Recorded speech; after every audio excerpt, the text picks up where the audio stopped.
د غونډو نه قیمتي په دنیا کې وخت دی. وخت څنګه قیمتي دی؟ پیسه واپس راځي لیکن وخت مطلب دا دی چې وخت چړې هم واپس نه راځي. مختصر مګر طاقتور صحیح استعمال د وخت وکړي نو هغه کامیابي دی شي. د نن نه وخت ضایع کول پرېږده او خپله زندګي بلول شروع کړه. پر ته ځان سره سوچ وکړه چې هره ورځ ته څومره ګنټې ضایع کوې. سوشل میډیا استعمالي غیر ضروري خبرې کې دوستي کې ځان کې راولي. سوچ وکړه راتلونکي وخت لپاره ما څومره خواړه کتلي دي او هغه به زه ورښتیا کوم. کامیاب خلک او په هغو خلکو کې فرق دا دی چې هغوی د وخت استعمال کوي.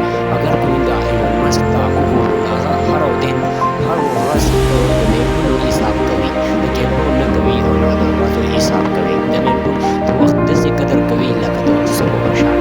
مطلب دا دی چې د وخت قدر کول دي. کوم سړی چې د وخت قدر کوي وخت به هم د هغه قدر کوي.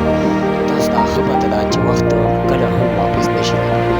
هره ورځ کې 24 ګنټې هر چا ته میلاویږي، مګر بعضې خلک د هغه وخت نه فایده واخلي او بعضې خلک هغه وخت ضایع کړي. اگر ته هره ورځ یو ګنټه د خپل خواب دپاره وباسې نو انشاءالله په راتلونکي یو کال کې ته ځان کامیابولی شي. دا مه وایې چې ګنې زه به دا کار یو کار تاسو ته پروت وي او دا به زه سبا وکړم یا به یې په صحیح ټایم باندې وکړم او صحیح ټایم لري. نو صحیح وخت کله هم نشي راتلی. د نن نه فیصله وکړئ او